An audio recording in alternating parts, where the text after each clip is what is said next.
ಕೆಲಸ ಮಾಡ್ತಕ್ಕಂತ ಕೂಲಿ ಮಾಡ್ತಕ್ಕಂತ ಒಬ್ಬ ತಾಯಿಯ ಮಗ ಒಂದು 10-11 ವರ್ಷದ ಹುಡುಗ ಮಾವಿನ ಗಿಡಕ್ಕೆ ಕಲ್ಲು ಎಸೀತಾ ಇರ್ತ. ಕಲ್ಲು ಎಸೆಯುವಾಗ ಒಂದು ಕಲ್ಲು ಗಿಡಕ್ಕೆ ಬಡೋದು ಸಿರಸಂಗಿ ಲಿಂಗರಾಜರ ಹನಿಗೆ ಬಿಡುತ್ತದ. ಬಡದ ರಕ್ತ ಚಿಮ್ಲಿಕ್ಕತ್ತದ. ಎಲ್ಲ ಆಳುಗಳು ಓಡಿ ಬರುತ್ತಾವ. ಸಿರಸಂಗಿ ಲಿಂಗರಾಜರ ಹನಿಯನ್ನು ಹಿಡಿದು ಬಟ್ಟೆ ಕಟ್ತಾರ. ಆ ಮಗುವನ್ನ ತಂದು ತಾಯಿನ ಕರ್ಕೊಂಡು ಬಂದು ಮಗನ್ನು ಹೊಡಿಲಿಕ್ಕೆ ಹೋಗ್ತಾರ ಆಳು ಮನುಷ್ಯರೆಲ್ಲ. ಅವಾಗ ಸಿರಸಂಗಿ ಲಿಂಗರಾಜರ ಉದ್ಗಾರ ತೆಗಿತಾರ, ಆ ಹುಡುಗನ್ನು ಹೊಡಿಬೇಡ್ರಿ ಅಂತೇಳಿ. ಅವರು ತಂದೆ ತಾಯಿ ಯಾರದಾರ ಕರೀರಂದ್ರ ತಾಯಿ ಅದಾಡ್ರಿ, ತಂದೆ ಇಲ್ಲ ಅಂತ ತಾಯಿನ ಮುಂದೆ ಕರೀತಾರ. ಹೇಳ್ತಾರ ಅವ್ರು.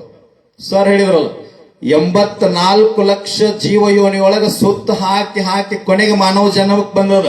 ಅರಿವಿನ ಜನ್ಮ, ತಿಳುವಳಿಕೆ ಜನ್ಮ, ಜ್ಞಾನಿ ಜನ್ಮ ಅಂದ್ರೆ ಮನುಷ್ಯ ಜನ್ಮದ. ಅವ್ರು ಸಿರಸಂಗಿ ಲಿಂಗರಾಜರು ಹೇಳ್ತಾರ, ಮಾತನಾಡದಿರತಕ್ಕಂತ ಮರಕ ಕಲ್ಲು ಹೋಗದ್ರ ಸಿಹಿಯಾದ ಮಾವಿನ ಹಣ್ಣು ಕೊಡುತ್ತದ. ತಿಳಿದವರು, ಬಲ್ಲವರು, ಅರಿತವ್ರು, ನುರಿತವ್ರು ಅದೀವಿ ನಾವು, ಮಾನವರು ಅದೀವಿ. ಮತ್ತ ಮಗು ತಿಳಿಲಾರದ ಕಲ್ಲು ಹೋಗದಲ್ಲ, ಆ ಮಗುವಿನ ಹೆಸರಲ್ಲಿ 4 ಎಕರೆ ಜಮೀನು ಬರದ್ ಬಿಡ್ರಿ ಅಂತ ಹೇಳ್ತಾರೆ. ಇದನ್ನ ಯಾಕೆ ಕೇಳದೆ ಅಂತಂದ್ರ, ಕೋವಿಡ್ ಒಳಗೂ ಸಹಿತ ಒಂದು ಕಾಲಜ್ಞಾನ ಹೇಳ್ತೀನಿ. ಎಲ್ಲ ಶಿಕ್ಷಕರು ತಾವೆಲ್ಲ ತಿಳಿದವ್ರು ಅದೀರಿ. ಸರ್ ಹೇಳ್ಯಾರ, ಒಂದು ಕಾಲಜ್ಞಾನ ತಮಗೆ ನೆನಪಿರ್ಲಿ. ಮಹಾತ್ಮರ ಏನ್ ಬರದಾರ ಹಂಗೆ ಜಗತ್ತು ನಡಿಲಿಕ್ಕತ್ತ. ಬಿದ್ದಿವು ಅಂತಿರೋ ಮಕ್ಕಳಿರ, ಭೂಮಿ ಎದ್ದೆದ್ದು ಬಡದಿತ್ತು ಮಕ್ಕಳಿರ, ಹದ್ದು ಕಾಗಿ ಹರ್ಕೊಂಡು ತಿನ್ನುವ ದಿನಮಾನಗಳು ಬರ್ತಾವ ಬಲು ಎಚ್ಚರ, ರೊಕ್ಕದ ಗಡಿಗೆ ಹೊತ್ತೊಯ್ಯುವಾಗ ಬಿಕ್ಕಿ ಬಿಕ್ಕಿ ಎತ್ತಿರೋ ಮಕ್ಕಳಿರ ಅಂತ ಹೇಳ್ತದ.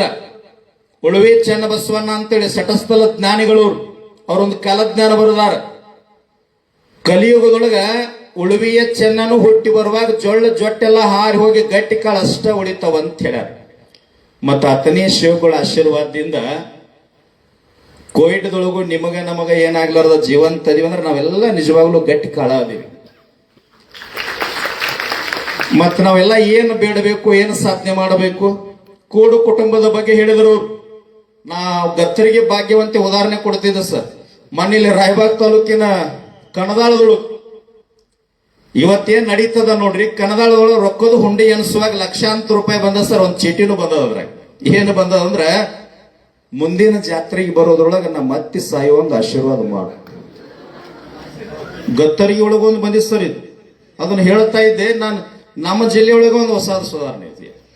ಎಲ್ಲಿ ಹೊಂಟದರಿ?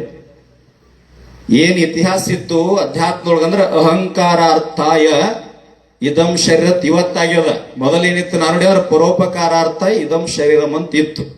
ಹಿಂದಿನ ಶಿಕ್ಷಕರು ಹೆಂಗಿದ್ರು ಅಂದ್ರ 4 ಗಂಟೆಗೆ ಎದ್ದು ವಿದ್ಯಾರ್ಥಿಗಳನ್ನ ಹೋಮ್ವರ್ಕ್ ಮಾಡ್ಲಿಕ್ಕೆ ಎಬಸ್ತಾ ಇದ್ರು. ಶಿಕ್ಷಕರಿಗೆ ಒಂದು ನಿಜವಾದ ಗೌರವ ಇತ್ತು.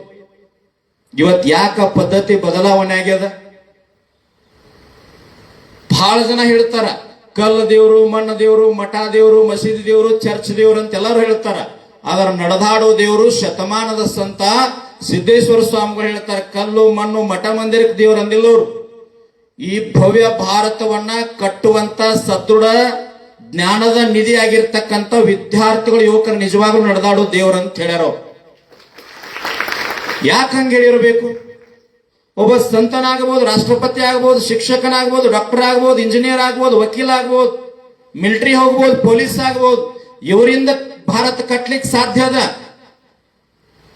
ಡಾಕ್ಟರ್ ಬಿ ಆರ್ ಅಂಬೇಡ್ಕರ್ ಹೇಳ್ತಾರ, we have changed our religion but not our culture ಅಂತ. ನಾವು ಬಹಳ ಸಾಧನೆ ಮಾಡಬಹುದು, ಅಕ್ಷರ ಜ್ಞಾನ ಮಾಡಬಹುದು, ಅದರ ಒಳಗ ಅಹಂಕಾರ ಬರಬಾರದು. ಅಹಂಕಾರ ಬತ್ತು ಅಂದ್ರೆ ಆತ ಶಿಕ್ಷಕನಾಗಲಿಕ್ಕೆ ಯೋಗ್ಯನಲ್ಲ. ಎಷ್ಟು ಮನುಷ್ಯ ಬೆಳೀತದ ಅಷ್ಟು ವಿನಯತೆ ಬರಬೇಕು. ಜ್ಞಾನದ ಅಸ್ತ್ರ ವಿನಯತೆ ಆಗಬೇಕು. ಅವಾಗ ಸಂಸ್ಕಾರ ಬರ್ಲಿಕ್ಕೆ ಸಾಧ್ಯ ಆಗ್ತದ ಅಂತ ಹೇಳ್ತಾವ. India is not a piece of world ಅಂತ ಹೇಳ್ತಾರೆ. ಇವತ್ತು ನಮ್ಮಲ್ಲಿ ಮಿಲಿಟರಿ ಅದ, ಅಧಿಕಾರ ಅದ, ಬಹಳ ದೊಡ್ಡ ರಾಜಕಾರಣಿಗಳದಾರ ಅಂತೇಳಿ ಜಗತ್ತು ನಮಗೆ ಶರಣಾಗತಿ ಆಗಿಲ್ಲ. ನಮ್ಮಲ್ಲಿ ಇರ್ತಕ್ಕಂಥ ಅಧ್ಯಾತ್ಮದ ಶಕ್ತಿಗೆ, ಜ್ಞಾನಿಗಳಿಗೆ, ಇಂಥ ಜ್ಞಾನದ ನಿಧಿಯ ಶಿಕ್ಷಕರ ಜ್ಞಾನ ಐತೆ ಅಂತೇಳಿ ಜಗತ್ತು ನಮ್ಗೆ ಇವತ್ತು ಶರಣಾಗತಿ ಆಗ್ಲಿಕ್ಕತ್ತದ. ಅಂತ ಒಂದು ಶಕ್ತಿ ನಮ್ಮೊಳಗದ. ಸಿದ್ದೇಶ್ವರ ಸ್ವಾಮಿಗಳನ್ನ ಧಾರವಾಡದ ಒಂದು ಮನೆಗೆ ಕರ್ಕೊಂಡು ಹೋಗ್ತಾರೆ. 6 ಅಂತಸ್ತಿನ ಮನೆ ಕಟ್ಟಿದ್ದವ. ಸಣ್ಣ ಹುಡುಗರಂಗ ಎಲ್ಲ ಕೋಲಿ ಒಳಗೆ ಅಡ್ಡಾಡ್ತಾರ, ಹೊರಗೆ ಬಂದು ನಿಂತು ಬಿಡ್ತಾರ. ಯಾಕ್ರಿಯಪ್ಪ ಒಳಗ ಒಂದ್ 10 ನಿಮಿಷ ಕೊಡಿರ್ಬೋದಾಗಿತ್ತು. ಅಲ್ಲೋ ಇದು ಮನೆ ಎಲ್ಲ ಸ್ಮಶಾನ ಐತಿ, ಹೆಂಗ್ ಕೊಂಡ್ರಲಿ ಅಂದ್ರು.